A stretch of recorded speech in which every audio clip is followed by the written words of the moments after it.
আমি আপনাদের সামনে কোরআনুল কারীমের একেবারে মাঝামাঝিতে অবস্থিত 15 নম্বর পারার 18 নম্বর সূরা সূরাতু আল কাহাফের দুইটি আয়াত তিলাওয়াত করেছি। যে সূরা থেকে তিলাওয়াত করলাম, কথা বুঝে থাকলে সবাই বলেন তো সূরাটার নাম কি? সূরাতুল কাহাফ। এই সূরা থেকে আলোচনা করার আগে এই সূরার কিছু প্রাথমিক তথ্য আপনাদের সাথে শেয়ার করি। এই সূরাটি মক্কায় নাজিল হয়েছে। আল্লাহর নবীর জীবনের দুইটা পার্ট আছে, দুইটা পর্ব আছে। একটা হচ্ছে মাক্কি পর্ব আর একটি হচ্ছে মাদানী পর্ব।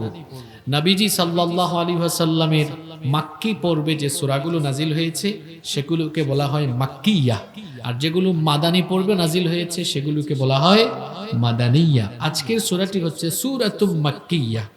এই সূরার রুকু সংখ্যা 12, আয়াত সংখ্যা হচ্ছে 69।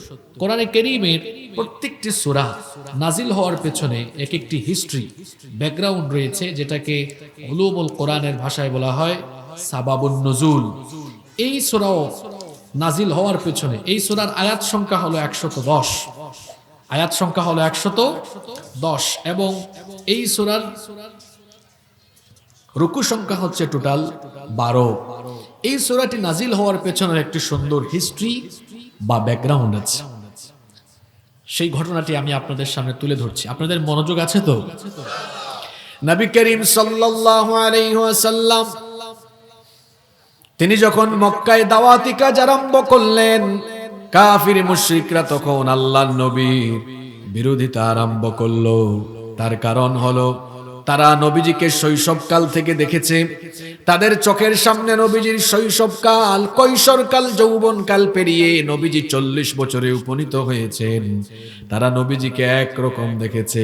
এখন নবীজির কাছে কোরআন আসার পরে তিনি যখন কোরআনের প্রচার আরম্ভ করেছেন, তিনি যখন নবুয়তের রিসালাতের কথা বলছেন, আর তার কাছে নাজিল হওয়া আসমানি কিতাব এই কোরআন যখন তিনি প্রচার করছেন, তখন কাফের মুশরিকরা আল্লাহর নবীর বিরোধিতায় মত্ত হয়ে গেল। আল্লাহর নবীকে তারা বিভিন্ন রকম গালিগালাজ করলো, আল্লাহর নবীকে বিভিন্ন রকম অপবাদ দিল। কিন্তু বিভিন্ন রকমের গালিগালাজ আর অপবাদের পরেও যখন আল্লাহর নবীর দাওয়াতকে থামানো যায় না, তখন তারা কি করবে ভেবে পাচ্ছিল না। তখন তাদের একটা প্রতিনিধি দল গিয়ে ইহুদি পণ্ডিতদের সাথে দেখা করেছিল। ইহুদিদের কাছে গিয়ে তারা বলল, আমরা এসেছি তোমাদের কাছ থেকে একটা বিষয়ে পরামর্শ নেওয়ার জন্য, বুদ্ধি ধার করতে এসেছিল। ইহুদি আলেমরা, ইহুদি পণ্ডিতরা বলল, কি বিষয়ে জানতে এসেছো? তখন তারা বলল, আমরা এমন এক এলাকা থেকে এসেছি, আমাদের এলাকায় আমাদেরই বংশের এক লোক আব্দুল্লাহর ছেলে মুহাম্মদ, আমরা বলি সাল্লাল্লাহু আলাইহি ওয়াসাল্লাম, সে হঠাৎ করে দাবি করছে সে নাকি নবী, তাকে নাকি নবুয়ত দেওয়া হয়েছে, তাকে নাকি আসমানি কিতাব দেওয়া হয়েছে। নবুয়ত কি এটাও আমরা বুঝি না, আসমানি কিতাবও আমরা বুঝি না। আপনারা ইহুদি জাতি, আপনাদের বংশে অনেক নবী রাসূল এসেছেন আমরা শুনেছি, সুতরাং নবুয়ত এবং আসমানি কিতাবের ব্যাপারে আপনাদের ধারণা থাকতে পারে।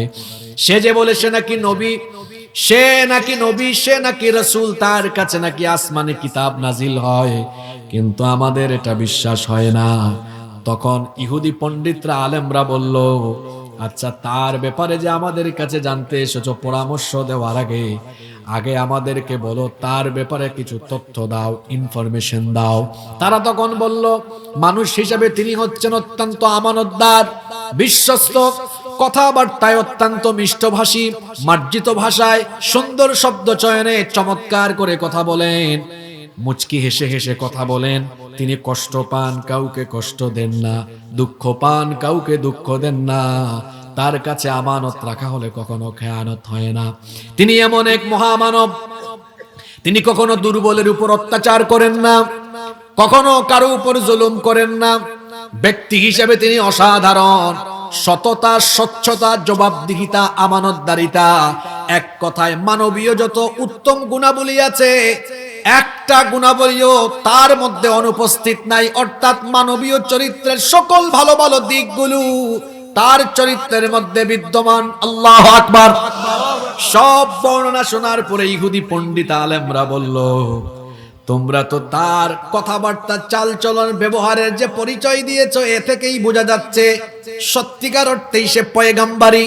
কারণ পয়গাম্বার ছাড়া এমন অসাধারণ চরিত্রের অধিকারী কেউ হতে পারে না। কিন্তু সে সত্যিকারের নবী কিনা এটা তোমরা বুঝে ফেলবা। আমরা তোমাদেরকে 3টা প্রশ্ন শিখিয়ে দেই, এই 3টা প্রশ্ন গিয়ে তাকে করো, কারণ এই 3টা প্রশ্নের উত্তর নবী রাসূল ছাড়া অন্য কেউ দিতে পারবে না। এবার তারা খুশি হয়ে গেল, বলল ঠিক আছে আপনারা আমাদেরকে সেই 3টা প্রশ্ন শিখিয়ে দেন। তারা প্রথম প্রশ্নটা শিখিয়ে দিল, যাও তাকে গিয়ে জিজ্ঞেস করো, তাকে গিয়ে আসহাবে কাহাফ সম্পর্কে জিজ্ঞেস করো, গুহাবাসী 7 জন যুবক সম্পর্কে জিজ্ঞেস করো, কেন তারা তাদের এলাকা ছেড়ে গিয়েছিল আর গুহার ভেতরে কতদিন তারা ঘুমিয়েছিল। গুহাবাসী 7 জন যুবক সম্পর্কে তাকে প্রশ্ন করো। 2 নাম্বার প্রশ্ন তারা শিখিয়ে দিয়েছে, কোন কোন রিওয়ায়াতে এসেছে রূহ সম্পর্কে গিয়ে প্রশ্ন করো, কোন কোন রিওয়ায়াতে এসেছে তারা বলেছিল যাও গিয়ে মূসা এবং খাদির আলাইহিমুস সালাম সম্পর্কে জিজ্ঞেস করো, তাদের ঘটনাটা বলতে বলো। আর 3 নাম্বার প্রশ্ন তারা বলেছিল জুলকারনাইন বাদশার ঘটনাটা তোমাদেরকে শোনাতে বলো। যে 3টা প্রশ্ন তারা শিখিয়ে দিয়েছে, 3টা প্রশ্নই 3টা ঘটনাই আল্লাহর নবী দুনিয়াতে আসার আগের না পরের ঘটনা? আগের ঘটনা।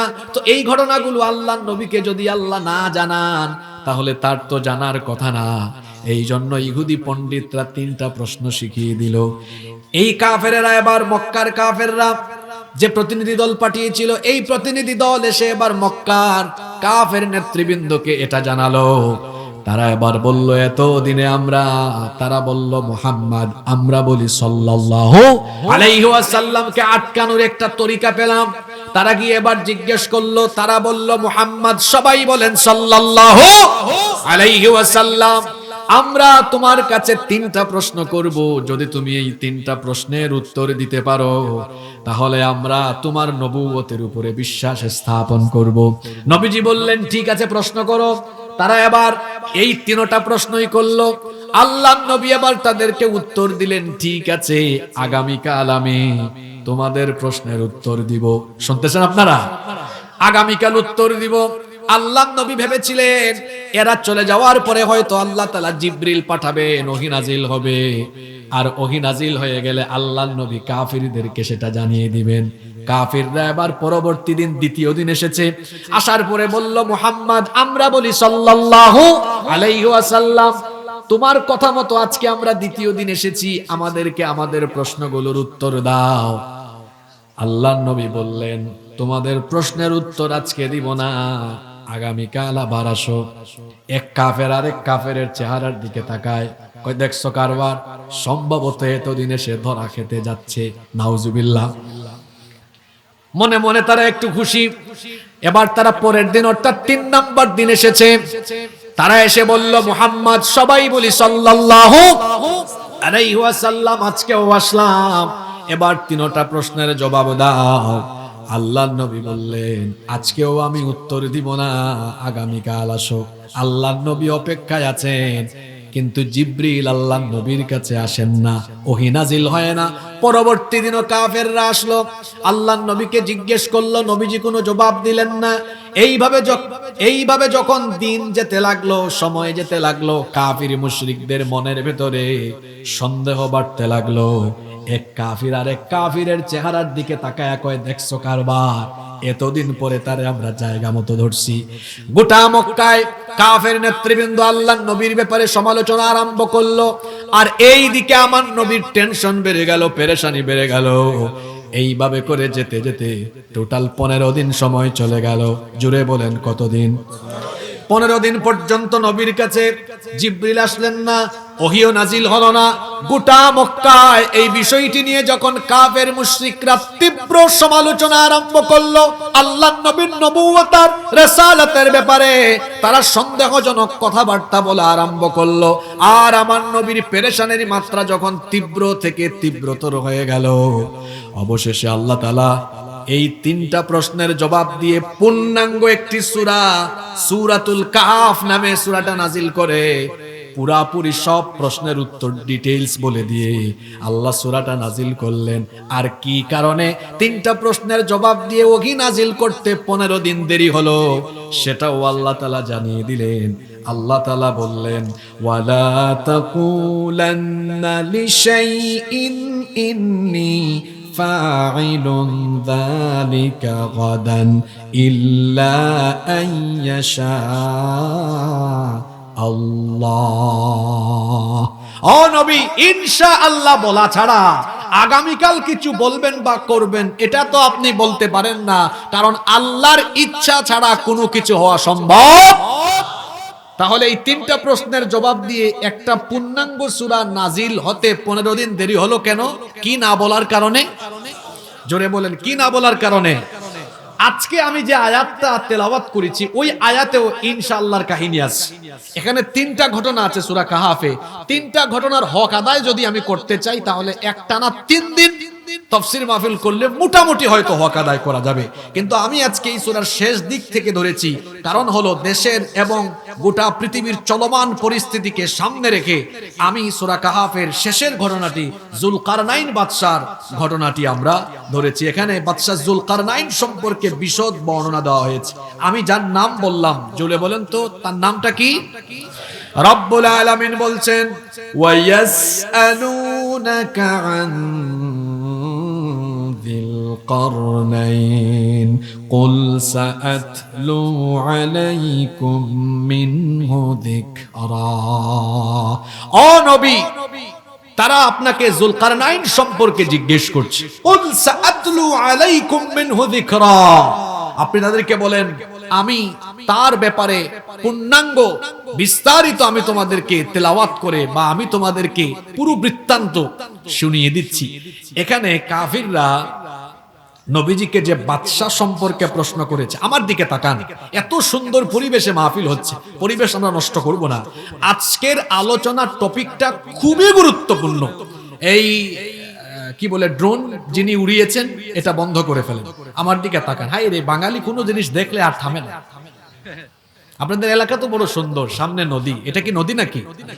চমৎকার পরিবেশ, এত সুন্দর পরিবেশে মাহফিল। বাংলাদেশের সব জায়গায় এত সুন্দর পরিবেশ পাওয়া যায় না, দেখতেই তো ভালো লাগতেছে। এলাকা যেমন সুন্দর, মানুষের চেহারা সুরত তেমন সুন্দর। কেন সুন্দর হবে না? এত নেয়ামত এখানে, হ্যাঁ, নদী আছে, মাছ আছে, আর যে উর্বর জমিন, এখান থেকে ফল ফসল যেভাবে উৎপীড়ন হয়। ইদ্রিস সাহেবের বাসায় দেখলাম যে পরিমাণ মালটা হয়েছে। আবার আপনারা গিয়া সব শেষ করে ফেলিয়েন না। আসার সময় দেখলাম ধান আর ধান, মানে এত নেয়ামত আল্লাহ এলাকায় দিয়েছেন, আলহামদুলিল্লাহ পড়েন। এজন্য সবার চেহারা সুরত সুন্দর, আল্লাহর নেয়ামত আরো বাড়িয়ে দেন, বলেন আমিন। যুলকারনাইন সম্পর্কে জিজ্ঞেস করেছি। যুলকারনাইন কে? যুলকারনাইন ওনার পরিচয়টা আসলে কি? যুলকারনাইন সম্পর্কে যে তথ্যগুলো তাফসীরের কিতাবগুলোতে পাওয়া যায় তা হলো এই, তিনি কোনো ফেরেশতা কিংবা নবী রাসূল ছিলেন না, বরং তিনি ছিলেন আল্লাহর নেককার একজন বান্দা। তিনি আল্লাহকে ভালোবেসেছিলেন এবং আল্লাহও তাকে ভালোবেসেছিলেন। সুবহানাল্লাহ পড়বেন না? এবং তিনি আল্লাহর হকের ব্যাপারে অতিশয় সাবধানী ছিলেন।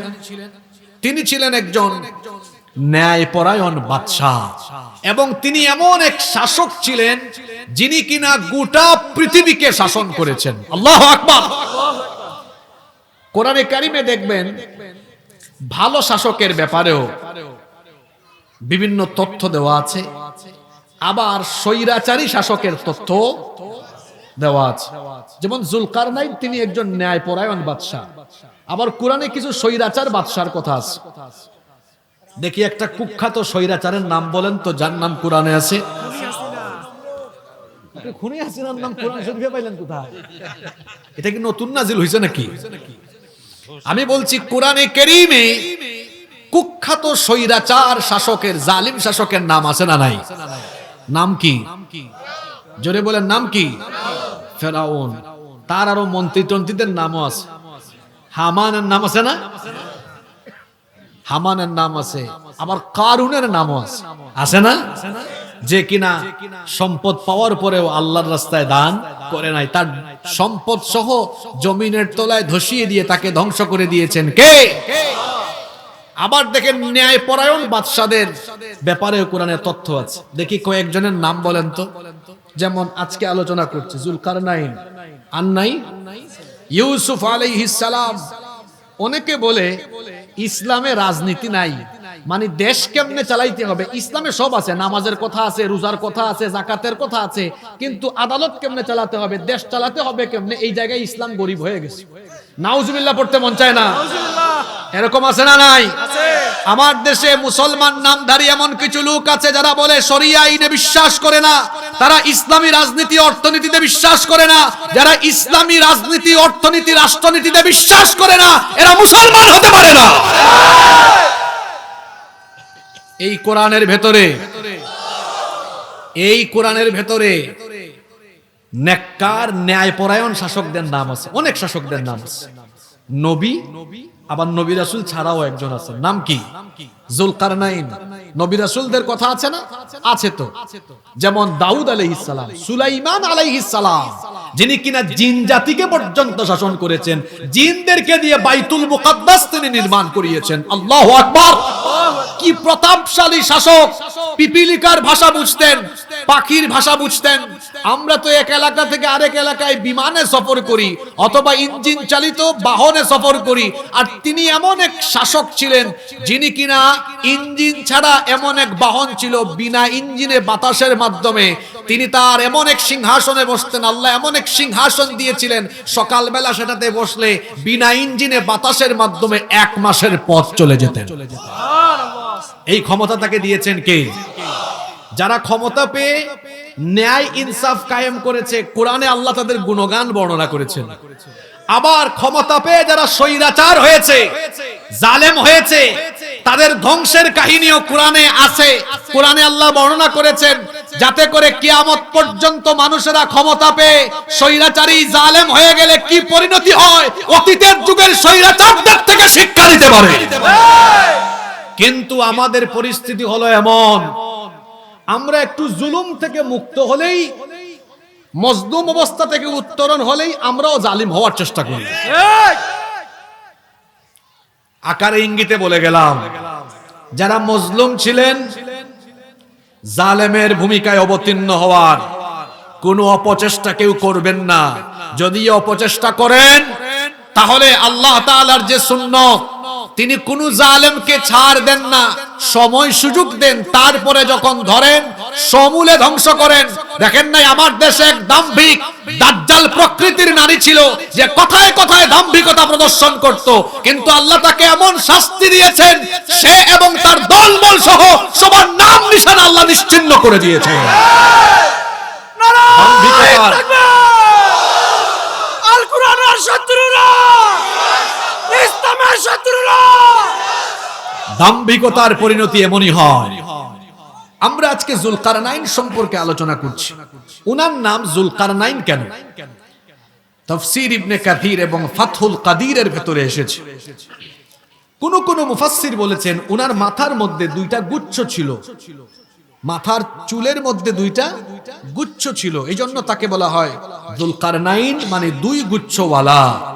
কেউ কেউ বলেছেন তিনি পূর্ব আর পশ্চিম, অর্থাৎ পাশ্চাত্য আর প্রাচ্যের সব দেশ বিজয় করেছেন বলে তাকে বলা হয় জুলকারনাইন। কোন মুফাসসির বলেছেন তার মাথার 2 দিকে শিংয়ের অনুরূপ 2টা চিহ্ন ছিল, এজন্য তাকে বলা হয় জুলকারনাইন। আর কেউ কেউ বলেছেন তার মাথার 2 দিকে 2টা ক্ষত চিহ্ন ছিল, এই জন্য তাকে বলা হয় জুলকারনাইন। তবে তিনি ছিলেন একজন ন্যায়পরায়ণ বাদশা, যিনি সারা পৃথিবীতে ন্যায়, ইনসাফ, সুবিচার, ইনসাফের রাজত্ব প্রতিষ্ঠা করেছিলেন, এবং আল্লাহ তাআলা তার উপর এমন দয়া করেছেন, তিনি এমন এক শাসক ছিলেন, পূর্ব পশ্চিমের সব দেশ বিজয় করার জন্য, সবগুলো দেশ, সবগুলো জায়গা দখল করে বিজয়ী হওয়ার জন্য যত রকমের উপায়, উপকরণ, সাজ সরঞ্জামের দরকার, আল্লাহ সব সাজ সরঞ্জাম উপকরণ তাকে দয়া করে দান করেছিলেন। সুবহানাল্লাহ। আমরা জানতে চাইলাম জুলকারনাইনের পরিচয় কি। দেখেন এখানে প্রায় 1.5 পৃষ্ঠা তার পরিচয় সূরা কাহাফের শেষের দিকে তুলে ধরা হলো। আল্লাহ এবার জুলকারনাইনের পরিচয় দিচ্ছেন। ইন্না মাক্কান্না লাহু ফিল আরদি ওয়া আতাইনাহু মিন কুল্লি শাইইন সাবাবা। আল্লাহ তাআলা বলছেন, নিশ্চয়ই আমি তাকে জমিনের কর্তৃত্ব দান করেছিলাম, নিশ্চয়ই আমি তাকে জমিনে অধিষ্ঠিত করেছিলাম। ওয়া আতাইনাহু মিন কুল্লি শাইইন সাবাবা, এবং জমিনের কর্তৃত্ব লাভের জন্য, গোটা দুনিয়াকে বিজয় করার জন্য যা যা সরঞ্জাম উপায় উপকরণের দরকার আমি আল্লাহ দয়া করে তাকে সব উপকরণ দান করে দিয়েছিলাম। এবার আল্লাহ তাআলা জুলকারনাইনের বিস্তারিত পরিচয় দিচ্ছেন, খেয়াল করে শুনেন। ফাআতবাআ সাবাবা হাত্তা ইযা বালাগা মাগরিবাশ শামসি ওয়াজাদাহা তাগরুবু ফি আইনিন হামিআতিন ওয়া ওয়াজাদা ইনদাহা কওমা। আল্লাহ তাআলা বলছেন, অতঃপর সে এমন এক পথ অবলম্বন করলো, তিনি পশ্চিম দিকে যেতে লাগলেন। পশ্চিম দিকে যেতে যেতে যেতে যেতে পশ্চিমের শেষ দেশ পর্যন্ত সবগুলো দেশ স্থানে গিয়ে পৌঁছালেন। সামনে ছিল সাগর। এমন এক জায়গায় পৌঁছালেন, সূর্যকে তিনি সেখানে একটি কর্দমাক্ত জলাশয়ের মধ্যে ডুবন্ত অবস্থায় দেখলেন। ওয়াজাদা ইনদাহা কওমা, আর তিনি সেখানে গিয়ে এমন এক জাতির সন্ধান পেলেন, এমন এক জাতি সেখানে বসবাস করছে, তাদেরকে দেখলেন। আল্লাহ তাআলা জুলকারনাইনকে তখন বললেন, কুলনা ইয়া যাল করনাইনি ইম্মা আন তুআযিবা ওয়া ইম্মা আন তাত্তাখিযা ফীহিম হুসনা। আল্লাহ বললেন, হে জুলকারনাইন, যে জাতিকে এখানে তুমি পেয়েছো, তুমি চাইলে এদেরকে শাস্তি দিতে পারবে, অথবা তুমি চাইলে তাদের সাথে সুন্দর আচরণ করতে পারবে, সৎ ব্যবহার করতে পারবে। জুলকারনাইন তখন বললেন, ক্বালা আম্মা মান যালামা ফাসাউফা নুআযিবুহু সুম্মা ইউরাদ্দু ইলা রাব্বিহি ফায়ুআযিবুহু আযাবান নুকরা। তিনি বললেন, যে ব্যক্তি জুলুম করবে, যে ব্যক্তি জুলুমের পথ বেছে নিবে, অবশ্যই আমি তাকে শাস্তি দিব, অতঃপর তাকে তার রবের কাছে ফিরিয়ে নেওয়া হবে, তখন তাকে আরো বেশি শাস্তি দেওয়া হবে। কিন্তু যারা জুলুমের পথ বেছে নিবে না, তিনি বললেন, ক্বালা, তিনি আরো বললেন, ওয়া আম্মা মান আমানা ওয়া আমিলা সালিহান ফালাহু জাযাআনিল হুসনা ওয়া সানাকুলু লাহু মিন আমরিনা ইউসরা। তিনি বললেন, যে ব্যক্তি ঈমান এনে সৎ কাজ করবে তার জন্য উত্তম পুরস্কার, উত্তম প্রতিদান রয়েছে, আর আমি ব্যবহারের ক্ষেত্রে তার সাথে সুন্দর এবং নরম কথা বলবো, সুন্দর আচরণ করব। এরপরে আল্লাহ বলছেন, জুলকারনাইন পশ্চিম দিক বিজয় করলেন, এবার তিনি পূর্ব দিকে ছুটে চললেন। আল্লাহ বললেন, সুম্মা আতবাআ সাবাবা, অতঃপর তিনি আরেক পথ অবলম্বন করলেন।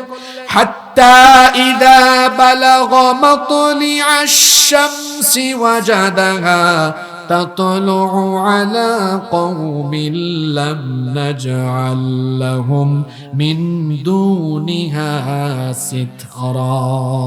পূর্ব দিকে যেতে যেতে একেবারে সূর্যোদয়ের স্থান পর্যন্ত গিয়ে এমন এক কওম, এমন এক জাতিকে তিনি দেখলেন, সূর্য আর ওই জাতির মধ্যে কোনো ধরনের অন্তরাল ছিল না। আল্লাহ তাআলা এইভাবে করে জুলকারনাইনের পূর্ব পশ্চিম দিকের বিজয় গাথা বর্ণনা করার পরে বললেন, কাযালিকা ওয়া ক্বাদ আহাতনা বিমা লাদাইহি খবরা। এটাই হচ্ছে জুলকারনাইনের আসল ঘটনা, আর তার নিকট যা ছিল সে সম্পর্কে আমি পূর্ণাঙ্গ অবহিত। কষ্ট হচ্ছে আপনাদের? এবার শুনেন, জুলকারনাইনের সবচাইতে আশ্চর্যজনক তথ্যটা এবার পরবর্তী আয়াত থেকে শুরু হয়ে যাচ্ছে, কান লাগান। আল্লাহ এবার বলছেন হাত্তা ইযা বালাগা বাইনাস সাদদাইনি ওয়াজাদা মিন দুনিহিমা কওমান লা ইয়াকাদুনা ইয়াফকাহুনা কওলা। তিনি এবার যেতে যেতে দুই পাহাড়ের মধ্যবর্তী এক স্থানে পৌঁছালেন। দুই পাহাড়ের মধ্যবর্তী স্থানে পৌঁছানোর পরে ওয়াজাদা মিন দুনিহিমা কওমা, দুই পাহাড়ের মধ্যবর্তী জায়গায় এমন এক জাতির সন্ধান পেলেন, লা ইয়াকাদুনা ইয়াফকাহুনা কওলা, যারা তার কথাবার্তা বুঝতে পারছিল না, ভাষা বোঝা যাচ্ছিল না। তখন তারা যুলকারনাইনের কাছে অভিযোগ করেছিলেন, দুই পাহাড়ের মধ্যবর্তী এমন এক জাতি পেয়েছিলেন, যেই জাতি ছিল অত্যন্ত মজলুম জাতি, নিপীড়িত জাতি। এই নিপীড়িত জাতি এবার বাদশাহ যুলকারনাইনের কাছে একটা অভিযোগ এবং আবেদন করলো, অভিযোগও করলো, পাশাপাশি আবেদনও করলো। কি অভিযোগ এবং কি আবেদন আল্লাহ পরের আয়াতে এবার বলছেন। তারা বলেছিল, ক্বালু ইয়া যাল করনাইনি ইন্না ইয়াজুজা ওয়া মাজুজা মুফসিদুনা ফিল আরদ। তারা বলেছিল, হে যুলকারনাইন বাদশা, ইন্না ইয়াজুজা ওয়া মাজুজা মুফসিদুনা ফিল আরদ, নিশ্চয়ই ইয়াজুজ আর মাজুজ এই দুই সম্প্রদায় ফাসাদ সৃষ্টি করছে, বিশৃঙ্খলা সৃষ্টি করছে। তারা তো আমাদের উপরে বহু অত্যাচার অনাচার চালায়, আমরা তাদের অত্যাচার অনাচারে বড় অতিষ্ঠ। তারা তখন আবেদন করলেন, ফাহাল নাজআলু লাকা খরজান আলা আন তাজআলা বাইনানা ওয়া বাইনাহুম সাদ্দা।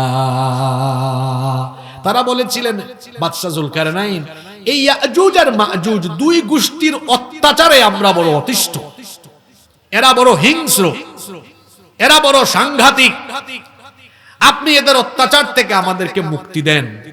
তারা বললেন, আমরা আপনাকে কিছু খরচ দিব, আমরা আপনাকে কিছু খরচাপাতি দিব, আপনি এই ইয়াজুজ মাজুজ গোষ্ঠী আর আমাদের মধ্যে একটা শক্তিশালী প্রাচীর, একটা দেয়াল নির্মাণ করেন, যেন এরা আর আমাদের এলাকায় ঢুকে বা আমাদের মাঝে এসে এরা যেন অত্যাচার অনাচার চালাতে না পারে। এই জন্য আপনি একটা শক্তিশালী দেয়াল নির্মাণ করে দেন। কিরে যুবকেরা আছেন না ঘুমাই গেছেন? একটু পরে বুঝবেন কেন আজকে এই টপিকটা ধরেছি। যুবকদের জন্য আজকের এই ওয়াজ, বিশেষ করে যুবকদের বেশি কাজে লাগবে। মনোযোগ আছে তো? একটা মজলুম জাতি, এরা বাদশা যুলকারনাইনকে দুই পাহাড়ের মাঝখানে তিনি যখন গেলেন, ওই মজলুম জাতি বলল, আমাদেরকে একটু সাহায্য করেন। এখানে দুইটা গোষ্ঠীর অত্যাচারের কথা বলা হয়েছে। বলেন তো দেখি, ওই দুই গোষ্ঠীর নাম কি?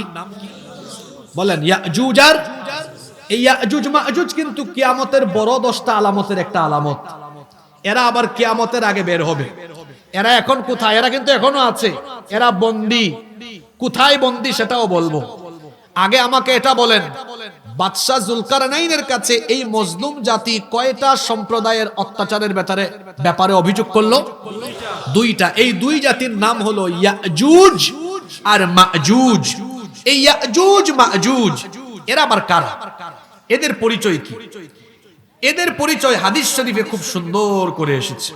এই ইয়াজুজ আর মাজুজ এরা হচ্ছে আদম আলাইহিস সালামের সন্তানদেরই দুইটা বিশাল খারাপ জাতি। নূহ আলাইহিস সালামের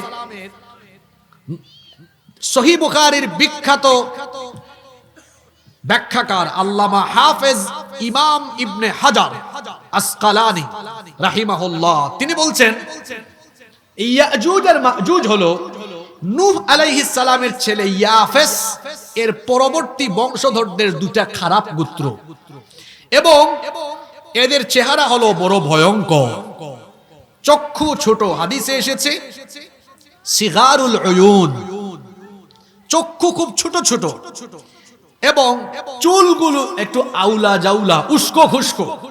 চেহারা হলো বড় ভয়ঙ্কর। সাধারণ মানুষদের চেহারা সুরতের মতো এদের চেহারা সুরত নয়। হুযায়ফা রাদিয়াল্লাহু আনহু তিনি একবার নবীজির কাছে বললেন, ইয়া রাসূলুল্লাহ, সবাই মহব্বতে বলি সাল্লাল্লাহু আলাইহি ওয়াসাল্লাম, আপনি আমাদেরকে ইয়াজুজ আর মাজুজ সম্পর্কে কি অবহিত করেন? আল্লাহর নবী তখন বললেন, ইয়াজুজ হলো একটা জাতি, মাজুজ হলো আরেকটি জাতি। এদের প্রত্যেক জাতির অধীনে রয়েছে আরো 4000 জাতি। আর তাদের কোনো ব্যক্তি ততদিন পর্যন্ত ইন্তেকাল করে না, তাদের কোনো ব্যক্তি ততদিন পর্যন্ত মারা যায় না যতদিন না ওই ব্যক্তি তার চোখের সামনে তার ঔরসজাত কমপক্ষে 1000 সন্তানকে চোখের সামনে দেখতে পায়। আল্লাহু আকবার! কি ভয়ঙ্কর এই গোষ্ঠী ইয়াজুজ আর মাজুজ! আল্লাহর নবী আরো বলেছেন, এরা হলো বড় হিংস্র, বড় বর্বর। এদের একদল হবে আরুজের মতো। আরুজ হলো সিরিয়ার একটি বৃক্ষ, যেটা হলো 120 হাত লম্বা।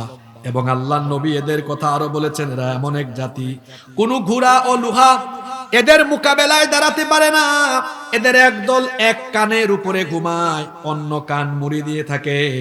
বন্য প্রাণী, হাতি, উট, শূকর তাদের সামনে দিয়ে অতিক্রম করলে এরা এমন হিংস্র জাতি, বন্য প্রাণী, উট, হাতি, শূকর এগুলোকে তারা ধরে ধরে খেয়ে ফেলে। আল্লাহু আকবার! এমন এক হিংস্র জাতি। এদের নাম হলো ইয়াজুজ আর মাজুজ। দুই পাহাড়ের মধ্যবর্তী জায়গায় যখন জুলকারনাইন বাদশা পৌঁছালেন, তখন এই মজলুম জাতি জুলকারনাইন বাদশার কাছে বললেন, আপনি এই ইয়াজুজ আর মাজুজের অত্যাচার থেকে আমাদেরকে সাহায্য করেন, এদের অত্যাচার থেকে পরিত্রাণের জন্য আমাদেরকে আপনি সাহায্য করেন। প্রয়োজনে আমরা আপনাকে কিছু খরচাপাতি দিব। এদের আর আমাদের মাঝখানে একটা প্রাচীর আপনি নির্মাণ করে দেন, যাতে করে এরা আর আমাদের কাছে পৌঁছাতে না পেরে। যখন বাদশা জুলকারনাইনের কাছে এরাই আবেদন করলো, বাদশা জুলকারনাইন তখন কি জবাব দিয়েছিলেন শুনেন। তিনি বললেন, ক্বালা মা মাক্কান্নী ফীহি রাব্বী খায়রুন ফাআইনুনি বিকুওয়াতিন আজআল বাইনাকুম ওয়া বাইনাহুম রাদমা।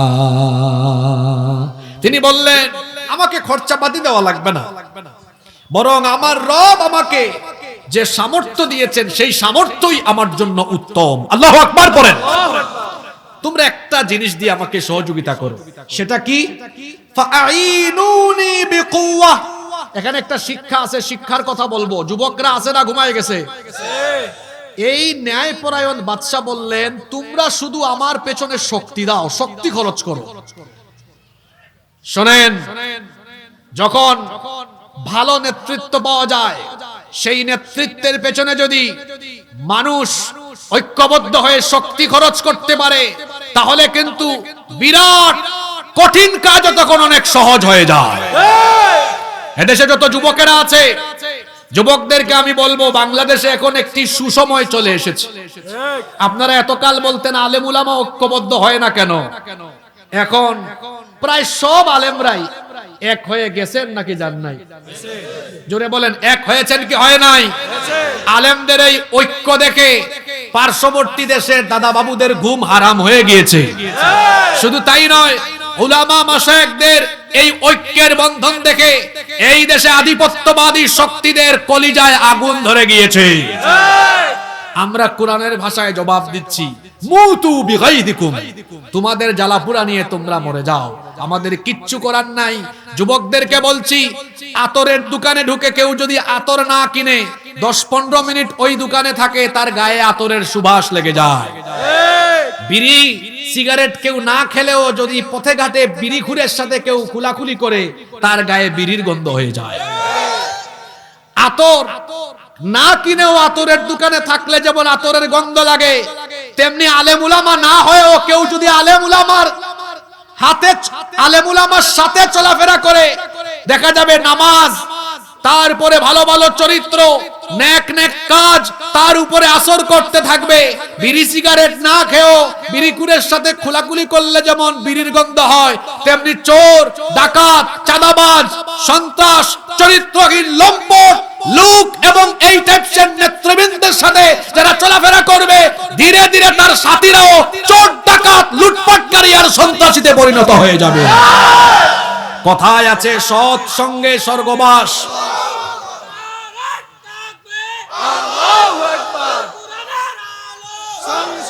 কথায় আছে সৎ সঙ্গে স্বর্গবাস, অসৎ সঙ্গে।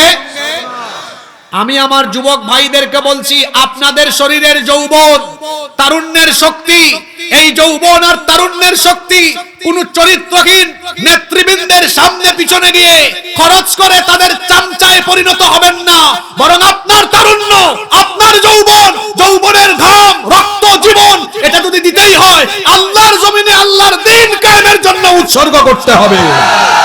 নারায়ে তাকবীর! দুনিয়ার মুসলিম, দুনিয়ার মুসলিম, আলেমরা, এদেশের আলেমরা ঐক্যবদ্ধ হয়ে গিয়েছেন। আলেমদের সাথে আমরাও আছি না নাই? জোরে বলেন আছি না নাই?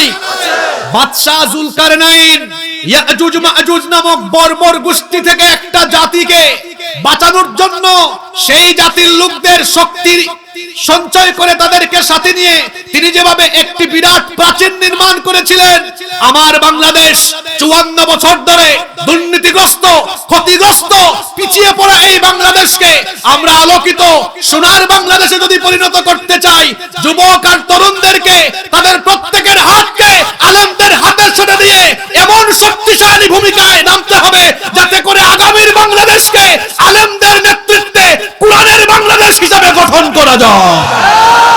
এজন্য আলেম উলামাদের সাথে থাকতে কারা কারা রাজি আছি দুই হাত তুলে আল্লাহকে দেখান।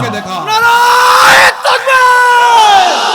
আলেম ওলামা যেখানে, আমরা আছি যেখানে, সব থেকে দিন শেষ, ইসলামের বাংলাদেশ আর কোরআনের আলো। আল্লাহ সবার হাতগুলোকে কবুল করেন, বলেন আমিন। আপনাদের মনোযোগ আছে তো? এই ঘটনাটা কিন্তু শেষ হয় না, এখন সময় যত যাবে শোনার লুভ আপনাদের তত আরো বাড়বে, কারণ ঘটনাটা এমন, যত সামনে আগাবেন আরো শুনতে মন চাইবে। কষ্ট হচ্ছে না তো? এই মজলুম জাতি বলল, ইয়াজুজ আর মাজুজ দুই গোষ্ঠীর অত্যাচার থেকে, বর্বরতা থেকে বাদশা জুলকারনাইন আপনি আমাদেরকে পরিত্রাণের জন্য সাহায্য করেন, প্রয়োজনে আমরা আপনাকে কিছু খরচাপাতি দিব। তিনি বললেন, খরচাপাতি লাগবে না, আমার রব আমাকে এত এত নিয়ামত দিয়েছেন, এগুলোই আমার জন্য উত্তম। সুবহানাল্লাহ। তিনি একটা সুন্দর পরিকল্পনা করলেন। একজন ভালো শাসকের বৈশিষ্ট্য হলো তিনি পরিকল্পনা খুব নিখুঁতভাবে নেবেন, কারণ ইংরেজিতেও একটা কথা আছে, the plan is half of the work. পরিকল্পনা হলো কাজের অর্ধেক। পরিকল্পনা যত সুন্দর হবে কাজ তত সুন্দর হবে। আমার দেশ উন্নত না হওয়ার পেছনে একটা বড় কারণ হলো, কারণ যখন কোনো কাজ হয় সেই কাজের জন্য দীর্ঘমেয়াদী সুন্দর পরিকল্পনা হয় না। মেইন রোড থেকে আপনাদের বীরগাঁও ঢোকার সময় দেখলাম রাস্তার এক সাইড আছে আরেক সাইড নাই। চোর চামারেরা এমন ভাবে রাস্তায় কাজ করে, আধা ইঞ্চি 1 ইঞ্চি মারে, মনে হয় লেফটি মারে, এমন ভাবে কাজটা করে যেন 6 মাস পরে আবার আরেকটা টেন্ডার লাগানো যায়, 1 বছর পরে আরেকটা টেন্ডার লাগানো যায়, যাতে করে টেন্ডারে টেন্ডারে চোর চামারদের পেটের সাইজটা আরো বড় হতে পারে। কেন ভাই একটা পরিকল্পনা করে এই কাজের জন্য একটা প্ল্যান করেন না কেন, যে 10 বছর এই রোডের কিছুই হবে না, ওই রকম করে কাজটা করব। এই রকম সুন্দর পরিকল্পনা নেওয়া গেলে আমরা এগিয়ে যেতে পারতাম। দেশের বাইরে গেলে দেখবেন রাস্তাঘাটের কার্পেটিং কত সুন্দর। আমার দেশে গাড়িতে উঠলে মনে হয় গাড়িতে না আমরা ঘোড়ায় আসি। ঘোড়া চড়ছেন নাকি কখনো? দেখবেন ঘোড়ায় উঠলে ঘোড়া খালি এমন এমন করে। আমার দেশের রাস্তার কার্পেটিং হলো এমন, কোন কোন রাস্তায় গেলে খালি এমনে এমনে করে, গাড়ি মনে হয় না, মনে হয় ঘোড়ায় আছে, ঘোড়া ঘোড়া। ঠিক না বে ঠিক? জুলকারনাইন বললেন, খরচাপাতি দেওয়া লাগবে না, শুধু শক্তি খরচ করো। যদি তোমরা আমাকে শক্তি সামর্থ্য দিয়ে সাহায্য করো, আজআল বাইনাকুম ওয়া বাইনাহুম রাদমা, তাহলে আমি এমন এক প্রাচীর নির্মাণ করব তোমাদের আর তাদের মাঝখানে, এমন একটা শক্তিশালী দেয়াল বানাবো, এই দেয়াল টপকায়া ইয়াজুজ আর মাজুজের গোষ্ঠী কোনোদিনও আসতে পারবে। এবার কাজ আরম্ভ হয়ে গেল। শুনেন এবার তিনি কি করলেন, মনোযোগ আছে আপনাদের? বাদশা জুলকারনাইন এবার এই জাতির লোকদেরকে বললেন, আতুনি জুবারাল হাদিদ, তোমরা আমাকে লোহার পাত এনে দাও। ওই জাতির লোকদের একটা ভালো বৈশিষ্ট্য ছিল, তারা তামা এবং লোহার ধাতুর ব্যবহার জানতো। তামাকে গলিয়ে তারা লোহা, শক্তিশালী লোহা তৈরি করতে পারত, এটা তাদের বৈশিষ্ট্য ছিল। তিনি বললেন, তোমরা আমাকে লোহার পাত এনে দাও। এবার লোহার পাত আনা হলো। লোহার পাত দিয়ে দুই পাহাড়ের মাঝখানটা ভরপুর করে দেওয়া হলো। পরের অংশে আল্লাহ বলছেন, হাত্তা ইদা সাওয়া বাইনাস সাদাফাইনি ক্বালা আনফুখু হাত্তা ইদা জাআলাহু নারা। এবার লোহার পাত দিয়ে দুই পাহাড়ের মাঝখানের অংশ, গ্যাপগুলো পূরণ করে দেওয়া হলো। বিরাট একটা জায়গা জুড়ে লোহার পাত দিয়ে পরিপূর্ণ করে দেওয়া হলো। তিনি এবার বললেন, শোনো, নলে ফু দাও। কয়লান ফুহু, নলের মধ্যে ফু দাও। ফু, নলের মধ্যে ফু দিয়ে লোহার তামাকে গলিয়ে সবগুলোকে একটা শক্তিশালী, একটা বিরাট লোহার দেয়ালে পরিণত করা হলো। সুবহানাল্লাহ পড়বেন না? যখন ফু দেওয়া হলো, লোহার তামায় আগুন ধরে গেছে। আগুন ধরার পরে এটা গলে গেল। এরকম ছিল, তাকান, এই পাত বিক্ষিপ্ত ভাবে দেওয়া, কিন্তু বিক্ষিপ্ত ভাবে পাত থাকলে তো এটা শক্তিশালী দেয়াল হবে না, এগুলো জোড়া লাগাই দিতে হবে না? এই জন্য বলেন ফু দাও। ফু দেওয়ার পরে এটা গরম হয়ে আগুন ধরলো, তখন লোহার পাত গলে একটা লোহার শক্তিশালী দেয়াল হয়ে গেল। যখন লোহার শক্তিশালী দেয়াল হয়ে গেল, তখন তিনি কি করলেন দেখেন। আরে কত হাজার বছর আগের ঘটনা, বিজ্ঞানের জন্ম হয় নাই, কিন্তু বাদশাহ জুলকারনাইনের মাথায় এই বৈজ্ঞানিক বুদ্ধিটা যে কেমনে আসছে, আমি সূরাটা পড়ি আর ভাবি। দেখেন, তিনি তখন বললেন, শোনো, এবার কি করো। যখন লোহার পাতকে ফু দিয়ে গরম করে আগুন ধরিয়ে একটা শক্তিশালী লোহার দেয়াল, প্রাচীর দিয়ে দেওয়া হলো, তিনি এবার বললেন, কাজ কিন্তু শেষ হয় নাই। তিনি এবার তাদেরকে বললেন, ক্বালা আতুনি উফরিগ আলাইহি কিতরা। তিনি বললেন, এবার তামা নিয়ে আসো। তামা, কপার। তামা চিনেন না আপনারা? বললেন, কপার নিয়ে আসো, তামা। এবার তিনি লোহার পাতকে গলিয়ে যে দেওয়াল করা হয়েছিল, তার উপরে তিনি এবার কপার ঢেলে দিলেন, তামা ঢেলে দিলেন। তামা ঢেলে দেওয়ার পরে তিনি এবার ওই জাতির লোকদেরকে বললেন, ফামাসতাউ আইয়াযহারুহু ওয়া মাসতাতাউ লাহু নাকাবা। তিনি বললেন, শোনো, ইয়াজুজ মাজুজ আবার এই দেয়াল টপকাইতেও পারবে না, নিচে দিয়েও আসতে পারবে না। এই যে শক্তিশালী দেয়াল আমি নির্মাণ করলাম, এখানে আমার কোনো ক্রেডিট নাই। দেখেন, ন্যায় পরায়ণ শাসকদের বৈশিষ্ট্য কেমন হয়। আমাদের মধ্যে অনেক নেতা আছে, মনে করেন আপনার এলাকারই কেউ একটা রাস্তা বানাইলে, আমি করেছি, আমরা করেছি, এটা করেছি, সেটা করেছি, আছে না নাই? আর বাদশাহ জুলকারনাইন বিরাট একটা প্রাচীর বানায় বললেন, হে জাতি শোনো, এখানে আমার কোনো ক্রেডিট নাই। তিনি বললেন, ক্বালা হাদা রাহমাতুম মির রাব্বি, এটা সম্পূর্ণ আমার রবের দয়া। সুবহানাল্লাহ কি বাড়ি গিয়ে বলবেন নাকি? একটা কাজ শেষ করে বললেন, এটা কার দয়া? জোরে বলেন, কার দয়া? নিজে ক্রেডিট নিয়েছেন না আল্লাহকে দিয়েছেন? তিনি একটা দেয়াল বানালেন দুই পাহাড়ের মাঝখানে। জোরে বলেন তো, দেয়ালটা বানালেন কয় পাহাড়ের মাঝখানে? শেষ, ইয়াজুজ মাজুজ বন্দী হয়ে গেল, ওখানেই তারা আটকে আছে। আপনাদের প্রশ্ন হতে পারে, হুজুর যে দেয়ালের কথা বলতেছেন, ওই দেয়ালটা কোথায় আছে? শুনতেছেন আপনারা? এই বিষয়ে ইতিহাসবেত্তা এবং যারা প্রকৃতি নিয়ে গবেষণা করেন, তারা বিভিন্ন জন বিভিন্ন কথা বলেছেন। কেউ কেউ বলেছেন, কোরআনে কারীমে সূরা কাহাফে বাদশা জুলকারনাইনের যে প্রাচীরের কথা বলা হয়েছে, এটা অরুণাচলে অবস্থিত, অরুণাচল। আবার কেউ কেউ বলতেছেন এটা হচ্ছে চীনের মহাপ্রাচীর, কিন্তু ভাই চীনের মহাপ্রাচীর তো ইট দিয়ে তৈরি, সীসা দিয়ে নয়। সুতরাং এই দাবিও ভিত্তিহীন। আবার কেউ কেউ বলেছেন এটা কাস্পিয়ান সাগরের উপকূলে অবস্থিত এবং এটা বানিয়েছেন আলেকজান্ডার দ্য গ্রেট। এই দেয়াল তৈরিতে আবার লোহা এবং তামা ব্যবহার হয়েছে। সেখানে একটা তোরণও আছে যা কাস্পিয়ান গেট বা আলেকজান্ডার গেট নামে পরিচিত এবং এর ব্যাপ্তি এত বেশি, দারিয়াল এবং দারবেন্ট নামে দুটি শহরে এর ব্যাপ্তি। দারিয়াল রাশিয়া এবং জর্জিয়ার সীমান্তে অবস্থিত। এটিকে বলা হয় কাজবেক পাহাড়ের পূর্ব প্রান্ত, আর দারবেন্ট রাশিয়ার দক্ষিণে অবস্থিত একটি শহর। এটিকে বলা হয় পৃথিবীর উঠান। আলেকজান্ডার নির্মিত এ দেয়ালের উচ্চতা হলো 20 মিটার আর পুরুত্ব হলো 3 মিটার। এই যে জুলকারনাইনের নির্মিত প্রাচীরটা কোন জায়গায়, এক একজন এক এক কথা বললেও আমি বলছি পৃথিবীর কোনো বিজ্ঞান বা কোনো মানুষ এখনো ওই প্রাচীরের অস্তিত্ব খুঁজে পায়নি।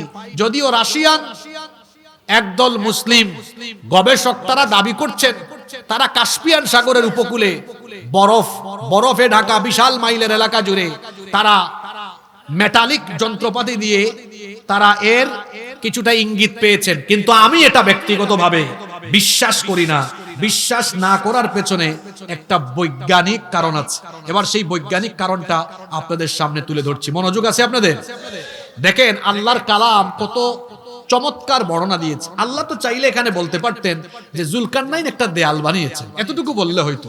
কি দিয়ে বানিয়েছেন বিস্তারিত বর্ণনা না দিলেও হতো, কিন্তু কোরআনে কারিমে বিস্তারিত বর্ণনা আছে না নাই? দেখি কি মনে রাখছেন, সবক দেন। প্রথমে কি করেছেন, লোহার পাত সেখানে ফু দিয়ে আগুন দিয়ে গলায়া তারপরে সেটার উপরে কি ঢেলে দেওয়া হয়েছে? জোরে বলেন, কি ঢেলে দেওয়া হয়েছে? মাশাআল্লাহ, সবার মেমোরাইজিং ক্যাপাসিটি ভালো। এবার শুনেন কেন ডিটেইলস বর্ণনা কোরআনে এভাবে দেওয়া হয়েছে। সুবহানাল্লাহ, আল্লাহর কোরআন কতটা সায়েন্টিফিক আপনারা দেখেন। আপনারা বলেন তো লোহা বেশি শক্তিশালী না কপার তামা বেশি শক্তিশালী? হ্যাঁ, লোহা বেশি শক্তিশালী। কিন্তু লোহা যতই শক্তিশালী হোক না কেন, আপনারা জানেন লোহার একটা ধর্ম হলো লোহা যখন আগুনের এই পানির সংস্পর্শে আসে লোহায় তখন কি ধরে? হ্যাঁ বলেন, কি ধরে? জং ধরে, মরিচা ধরে। কিন্তু তামা লোহা অপেক্ষা কম শক্তিশালী হলে তামারও একটা ধর্ম আছে। এই তো বলে ফেলছে, তামায় কি ধরে না? এটা তো একটা ধর্ম বলছেন, তামার কিন্তু আরেকটা ধর্ম আছে। সেটা হলো তামা যখন এইরকম উন্মুক্ত পরিবেশে থাকে তখন বাতাসের অক্সিজেনের সাথে তামা কানেক্টেড হয়ে অক্সিডেশন পদ্ধতিতে, বিজ্ঞান বলছে উন্মুক্ত পরিবেশে তামা থাকলে তখন বাতাসের অক্সিজেনের সাথে তামা অক্সিডেশন পদ্ধতিতে মিলিত হয়ে একটা গ্রিন প্রোটেক্টিভ লেয়ার, মানে একটা সবুজ রং ধারণ করে। এটা আমার কথা না, এটা বিজ্ঞানীদের কথা। যখন তামা উন্মুক্ত পরিবেশে থাকে অক্সিডেশন পদ্ধতিতে এটা একটা গ্রিন প্রোটেক্টিভ লেয়ার, একটা সবুজ লেয়ার ধারণ করে। তাহলে বাদশাহ জুলকারনাইন কয়েক হাজার বছর আগে দেয়াল বানায়া উপরে যেহেতু তামা ঢেলে দিয়েছেন, তার মানে এটা সবুজ হতে হতে এই দেয়াল এখন সবুজের রঙের সাথে মিশে গিয়েছে, যার অস্তিত্ব এখন খুঁজে পাওয়া সহজ না কঠিন? জোরে বলেন, সহজ না কঠিন? তবে জুলকারনাইন একটা কথা বলেছেন, সেটা কি? এই দেয়াল বানানোর পরে তিনি বলেছেন এই দেয়াল কিন্তু চিরদিন থাকবে না, একদিন এই দেয়াল চূর্ণ বিচূর্ণ হয়ে যাবে, মাটির সাথে মিশে যাবে। কখন এটা মিশে যাবে শোনেন। জুলকারনাইন প্রাচীর বানিয়ে ওই জাতির লোকদেরকে বলেছিলেন ফাইদা জাআ ওয়াদু রাব্বি জাআলাহু দাক্কা ওয়া কানা ওয়াদু রাব্বি হাক্কা। তিনি বললেন এই প্রাচীর একদিন আমার রবের ওয়াদা মোতাবেক চূর্ণ বিচূর্ণ হয়ে যাবে। আল্লাহ যেদিন ইচ্ছা করবেন ওই দিন এই প্রাচীর ধ্বংস হয়ে যাবে। আল্লাহর চাওয়ার আগ পর্যন্ত, আল্লাহর হুকুম না হওয়া পর্যন্ত ইয়াজুজ মাজুজের গোষ্ঠী যতই চেষ্টা করুক না কেন তারা এই প্রাচীর ভেদ করে আসতে পারবে আসতে পারবে না। তবে একটা সময় এরা এই প্রাচীর ভেদ করে আসবে। এরা প্রতিদিন, শোনেন আমার দিকে তাকান, একেবারে মজার জায়গায় চলে আসছে, কষ্ট হচ্ছে না তো আপনাদের? এরা প্রতিদিন এই ইয়াজুজ মাজুজ প্রতিদিন এই দেয়াল এরকম খুঁড়ে, তাদের নখ দিয়ে খুঁড়ে বা বিভিন্ন জিনিস দিয়ে চেষ্টা করে খুঁড়ে খুঁড়ে খুঁড়ে খুঁড়ে তারা একদম লাস্ট পর্যায়ে আসে, মানে আর একটু পরেই একটু কাজ করলেই দেয়ালটা ছিদ্র করে ফেলতো। কিন্তু এরা অলস, একদম শেষ পর্যায়ে এসে প্রতিদিন, আজকেও তারা এই কাম করতেছে, কিন্তু একদম শেষ পর্যায়ে এসে বলে না থাক, বাকিটা আগামীকাল করব। পরের দিন সকালে আইসা দেখে এটা আবার দেয়াল আগের জায়গায় চলে গেছে। কিন্তু একদিন তাদের জবান দিয়ে, মুখ দিয়ে ভুল ক্রমে ইনশাআল্লাহ বের হয়ে যাবে। কি বের হয়ে যাবে? তারা দেয়ালটা খুঁড়ে খুঁড়ে শেষ পর্যায়ে এসে তাদের মধ্যে কেউ একজন বলে ফেলবে আজকে বন্ধ করো, আগামীকাল বাকিটা করব ইনশাআল্লাহ। যেদিন জবান দিয়ে ভুল ক্রমে ইনশাআল্লাহ বের হবে, তারপরেই এই প্রাচীর ভেদ করে এই অসভ্য বর্বর হায়েনার জাতি ইয়াজুজ মাজুজ আবারও পাহাড় বেয়ে বেয়ে উঁচু উঁচু জায়গা থেকে আসবে, যেটা আল্লাহ কোরআনে এভাবে বলেছেন। কোরআনে কারীমের 21 নম্বর সূরা সূরাতুল আম্বিয়া এর 96 নম্বর আয়াতে আল্লাহ বলেছেন, হাত্তা ইদা ফুতিহাত ইয়াজুজ ওয়া মাজুজ ওয়া হুম মিন কুল্লি হাদাবি ইয়ানসিলুন। আল্লাহ তাআলা বলছেন উঁচু উঁচু ভূমি থেকে এই ইয়াজুজ আর মাজুজ সময় হবে যখন ঈসা আলাইহিস সালাম দাজ্জালকে হত্যা করার জন্য আল্লাহ তাকে যখন পাঠাবেন। দাজ্জাল কিন্তু পৃথিবীতে আসবে, আর দাজ্জাল আসার যত রকমের আলামত, সব রকমের আলামত কিন্তু পৃথিবীতে প্রকাশিত হয়ে গিয়েছে। দাজ্জাল যে কোনো মুহূর্তে আত্মপ্রকাশ হয়ে যেতে পারে।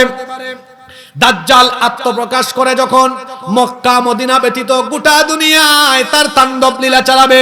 দাজ্জালকে অসাধারণ কিছু ক্ষমতা দেওয়া হবে, আর দাজ্জাল গোটা দুনিয়া সফর করে এই কানা দাজ্জাল মানুষের ঈমান হরণের কাজে লিপ্ত থাকবে। দাজ্জালের তাণ্ডবে যখন গোটা পৃথিবীর মুসলমানেরা দিশেহারা হয়ে যাবে, দাজ্জালের তাণ্ডব লীলায় যখন গোটা দুনিয়ার মানুষ দিশেহারা হয়রান হয়ে যাবে, তখন আল্লাহ তাআলা দাজ্জালকে হত্যা করার জন্য ঈসা আলাইহিস সালামকে পাঠাবেন। একজন পয়গাম্বার, তার এখনো মরণ হয় নাই। সেই পয়গাম্বারের নাম হলো, খ্রিস্টানদের আকীদা হলো তারা মনে করে তারা ঈসা আলাইহিস সালামকে শুলে চড়িয়ে হত্যা করেছে, কিন্তু তারা যাকে শুলে চড়িয়ে হত্যা করেছে তিনি ঈসা ছিলেন না, তিনি ছিলেন মিসা। কিভাবে তিনি মিসা ছিলেন শুনেন। তারা এসেছিল ঈসা আলাইহিস সালামকে হত্যা করার জন্য, চারপাশ ঘিরে রেখেছিল, ঘরের চতুর্পাশ ঘিরে রাখলো। এমন সময় আল্লাহ ঈসা আলাইহিস সালামকে আসমানে উঠায় ফেললেন। তারা যখন ঘরের ভেতরে ঢুকলো, তাদেরই মধ্য থেকে একজনকে ঈসা নবীর সুরত দিয়ে দিলেন কে? আল্লাহর জন্য এটা কঠিন না সহজ। এবার তারা তাকে ধরলো, ধরে বললো এই তো ঈসা, এরে ধরো। সে কয় আমি ঈসা না, আমি মিসা। তারা বলে না তুই ঈসা। এবার তাকে ধরলো, ধরার পরে শুলে চড়িয়ে তারা হত্যা করলো। এবার বলেন তো যারা তাকে শুলে চড়িয়ে হত্যা করলো ওইটা কি আসলে ঈসা না মিসা? জোরে বলেন ঈসা না মিসা?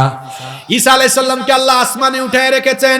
দাজ্জাল এসে যখন গোটা দুনিয়াতে তাণ্ডব লীলা চালাবে, তখন মুসলমানদের মুক্তির জন্য আর দাজ্জালকে হত্যা করার জন্য সিরিয়ার দামেস্ক শহরের পূর্ব দিকের সাদা গম্বুজওয়ালা একটা মসজিদে ফজরের নামাজের পরে, ফজরের নামাজের সময়, নামাজের জামাতের ঠিক আগ মুহূর্তে দুইজন সাহাবীর কাঁধের উপরে ভর, দুইজন ফেরেশতার কাঁধের উপরে ভর করে সাইয়েদিনা ঈসা আলাইহিস সালাম ওই মসজিদের মধ্যে অবতরণ করবেন।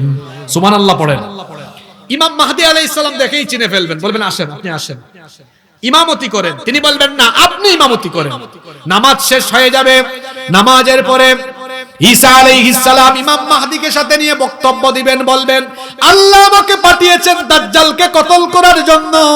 সবাই প্রস্তুতি নিয়ে নেন, সবাই প্রস্তুতি গ্রহণ করবে। ওইদিকে দাজ্জাল তার ইহুদি বাহিনী নিয়ে আসবে। মনে রাখবেন হাদিস শরীফে এসেছে দাজ্জালের সাথী যারা হবে তারা হলো ইহুদি। জোরে বলেন তারা কি? দাজ্জালের সঙ্গী সাথী হবে ইহুদি। এই জন্য আমি বলি ইহুদিরা হলো দাজ্জালের রুহানি সন্তান। এরা হলো দাজ্জালের রুহানি সন্তান। দাজ্জাল তার ইহুদি বাহিনী নিয়ে এসে দেখবে তার যমদূত হয়ে ঈসা আলাইহিস সালাম চলে এসেছেন। ঈসা আলাইহিস সালামকে দেখার পরে লবণ যেমন গলে যায়, দাজ্জালও তেমন গলে যাওয়ার মতো ভয় ভীতিতে এমন পরিস্থিতিতে পড়ে যাবে, দৌড়াতে থাকবে। ঈসা আলাইহিস সালাম তাকে গিয়ে ফিলিস্তিনের বাবেলুদে ধরবেন, ধরে ওই জায়গায় তাকে হত্যা করবেন। আল্লাহু আকবার। দাজ্জালও শেষ হবে। দাজ্জালের 70,000 ইহুদি বাহিনী এবং তার চেলা চামুন্ডা যারা আছে সবাই শেষ হয়ে যাবে, নিঃশেষ হয়ে যাবে দাজ্জালকে কতল করার পরে। এরপরে কিছুদিন পরে আরেকটা জাতি পৃথিবীতে এসে তাণ্ডব চালাবে। শুনেন এবার মুসলিম শরীফের হাদিস। যখন দাজ্জালকে কতল করে ফেলা হবে, আল্লাহ তাআলা তখন একদিন ঈসা আলাইহিস সালামকে বলবেন, হে ঈসা, ইন্নী কদ আখরাজতু ইবাদাল্লি লা ইয়াদানি লিআহাদিন বিকিতালিহিম ফাহাররিজ ইবাদি ইলা তুর। তিনি বলবেন, হে ঈসা, এখন এমন একটি জাতি বের হবে যাদেরকে মোকাবেলার শক্তি সামর্থ্য তোমার নাই, এমনকি দুনিয়ার কেউ তাদের মোকাবেলা করতে পারবে? চিন্তা করেন, ঈসা আলাইহিস সালাম দাজ্জালকে কতল করবেন, কিন্তু তিনিও ইয়াজুজ মাজুজের মোকাবেলা করতে পারবেন না। আল্লাহ তাকে বলবেন, ঈসা, তুমি তোমার সঙ্গী সাথী মুসলমানদেরকে নিয়ে তুর পাহাড়ে অবস্থান নাও। জুড়ে বলেন, কোন পাহাড়ে? তুর পাহাড়ে অবস্থান নাও। তিনি মুসলমানদেরকে নিয়ে তুর পাহাড়ে চলে যাবেন। অন্যান্য জায়গার বাদবাকি মুসলমানেরা তারা এবার বিভিন্ন সুরক্ষিত জায়গা, বিভিন্ন সুরক্ষিত দুর্গ এবং নিরাপদ স্থানে তারা এবার চলে যাবে। তারা এবার সেখানে গিয়ে আশ্রয় নিবে, পানাহারের বস্তু সামগ্রী মানুষ সাথে নিয়ে যাবে। কিন্তু এক বিরাট অভাব অনটন দেখা দিবে। তখন অবস্থা এমন হবে, একটা গরুর মস্তককে তখন 100 দিনারের চাইতেও উত্তম মনে করা হবে। মানুষেরা অভাব অনটনে দুর্ভিক্ষে পড়ে যাবে। আর এই ইয়াজুজ মাজুজের গোষ্ঠী পৃথিবীতে এসে এমন তাণ্ডব লীলা চালাবে, এরা এতই হিংস্র, এতই বর্বর। আল্লাহর নবী বলেছেন, এদের প্রথম দল যখন নেমে আসবে, সারা দুনিয়ার মিষ্টি পানি, নদী এবং সাগর সবকিছুর পানি ধারের মধ্যে একটা ভাইরাস রোগের জন্ম দিবে, একটা ছোঁয়াচে রোগ মহামারী আকার ধারণ করবে, একজন থেকে আরেকজনের মধ্যে ছড়িয়ে যাবে দ্রুত গতিতে। গোটা ইয়াজুজ আর মাজুজের অসভ্য বর্বর গোষ্ঠীর প্রত্যেকটা সদস্যদের মধ্যে এই মহামারী ছোঁয়াচে রোগটা ছড়িয়ে যাবে এবং এই মহামারীতে আক্রান্ত হয়ে ইয়াজুজ মাজুজের গোষ্ঠী মারা যাবে যার হুকুমে। জুড়ে বলেন, তিনি কে? পৃথিবীতে এমন এক ভয়াবহ পরিস্থিতি হবে, সারা দুনিয়ার অর্ধ হাত পরিমাণ জায়গা ফাঁকা থাকবে না।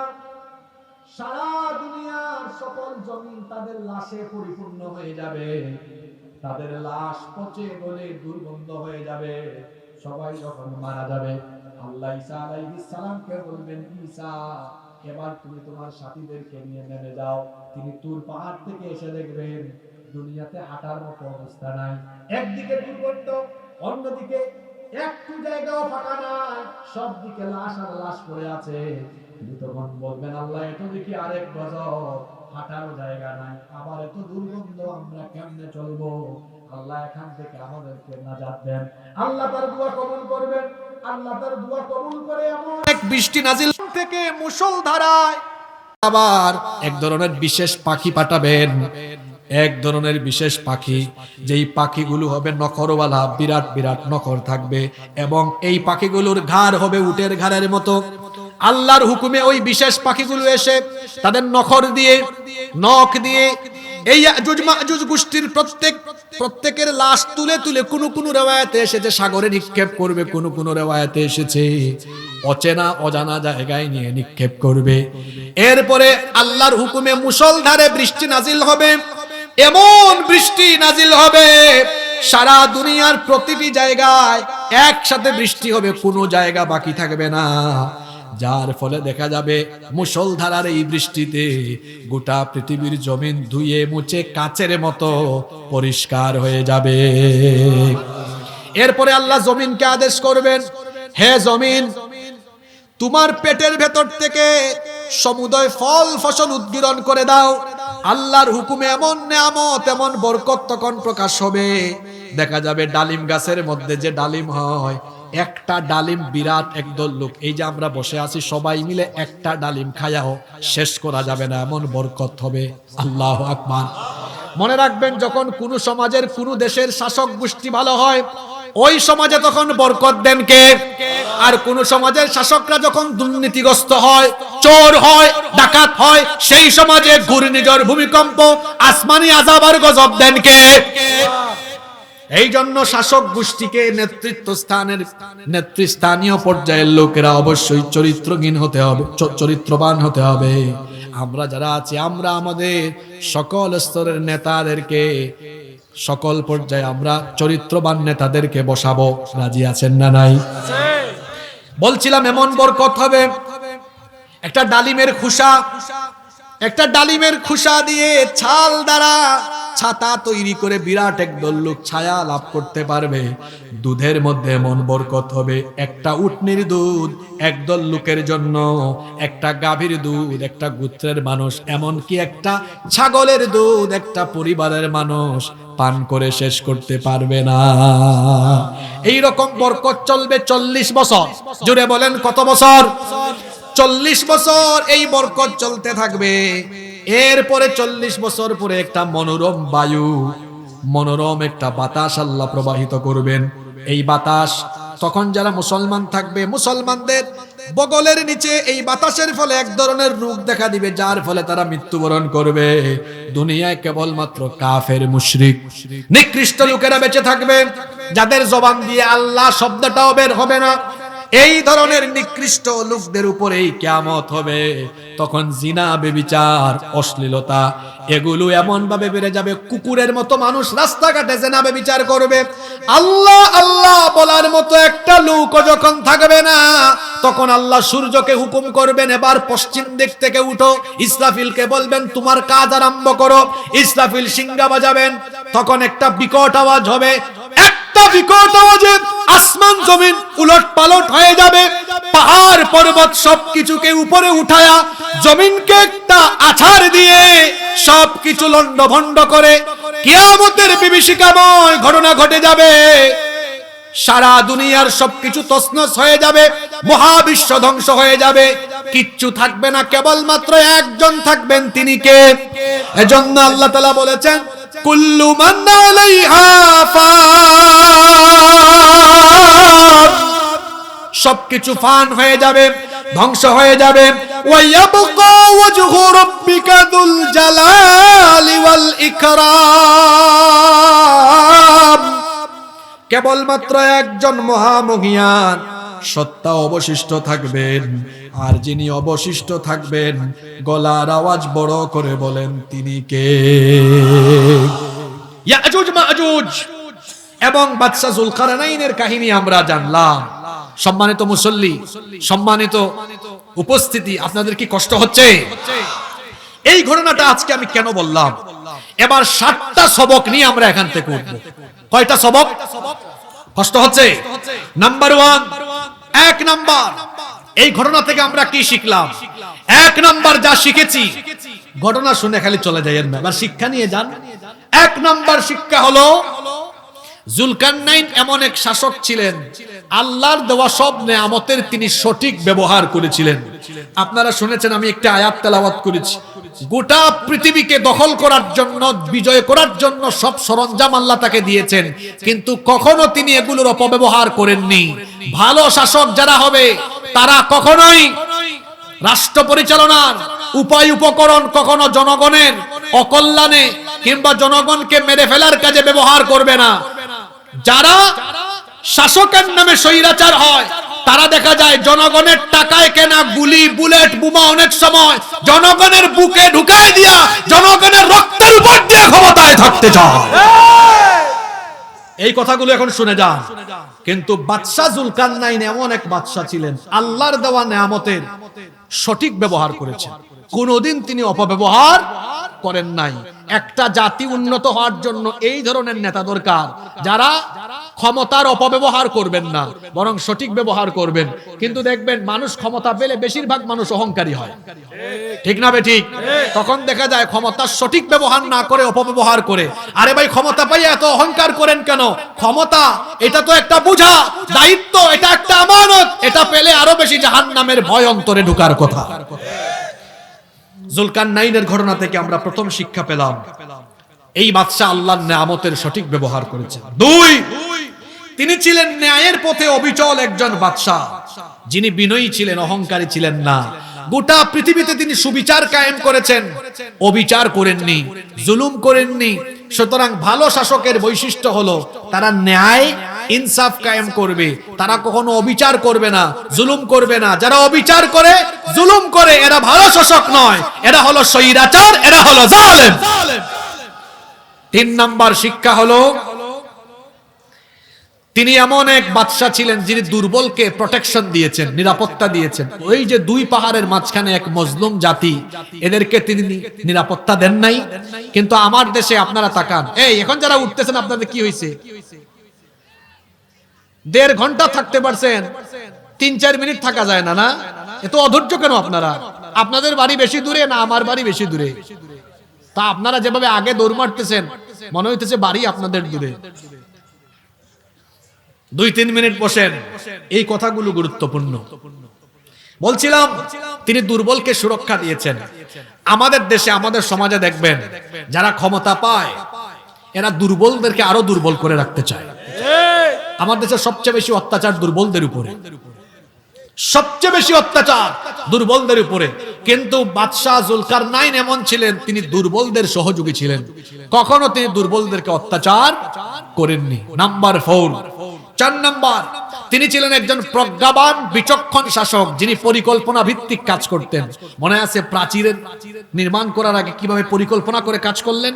সুতরাং একজন ভালো শাসকের বৈশিষ্ট্য হলো তিনি যখন তার অধস্তনদেরকে নেতৃত্ব দিবেন, তখন তিনি পরিকল্পনা ভিত্তিক কাজ করবেন, পরিকল্পনা করে করে আগাবেন। পরিকল্পনা করে করে আগালে সেই কাজে বরকত যিনি বাড়িয়ে দেন তিনি কে? 5 নাম্বার, তিনি এমন এক শাসক ছিলেন, তিনি নিজে কাজ করেছেন আর তাওয়াক্কুল করেছেন কার উপরে?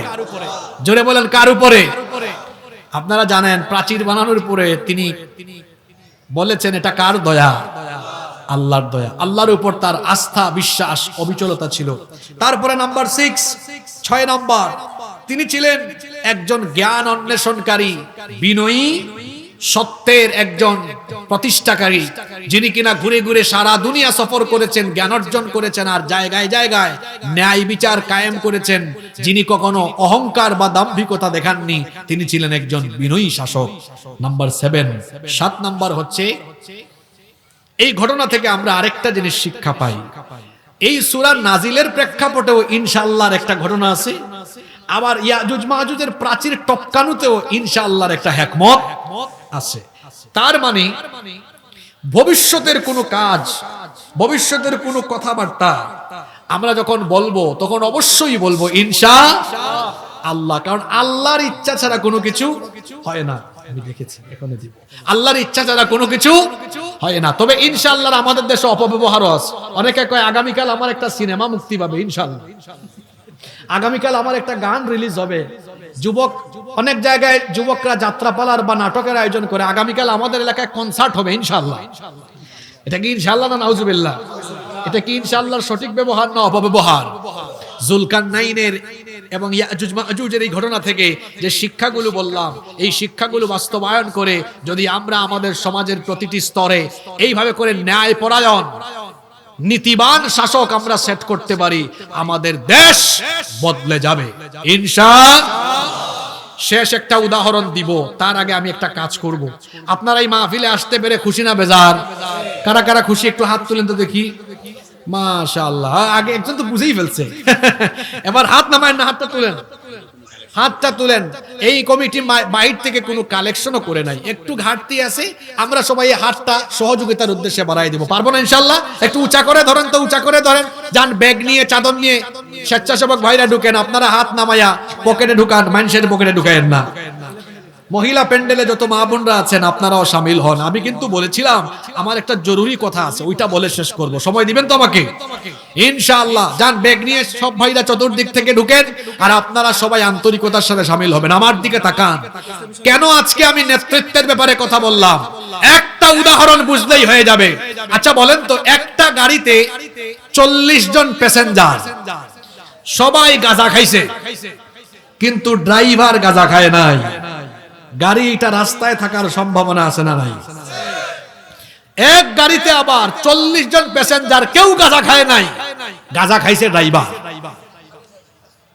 এই গাড়ি কি রাস্তায় থাকবে? একটা গাড়িকে সঠিকভাবে পরিচালনা করার জন্য প্যাসেঞ্জার গুরুত্বপূর্ণ না ড্রাইভার গুরুত্বপূর্ণ? একটা গাড়ি চালানোর জন্য যেমন যোগ্য ড্রাইভার দরকার, তেমনি একটা সমাজ আর রাষ্ট্রকে উন্নতির শিখরে নিয়ে যাওয়ার জন্য চরিত্রবান, যোগ্য, ন্যায়পরায়ণ, আমানতদার শাসকদের দরকার। এটি আমরা পাইনি বলে আগাতে পারিনি। এজন্য আসুন আমরা সমাজের প্রতিটি স্তরে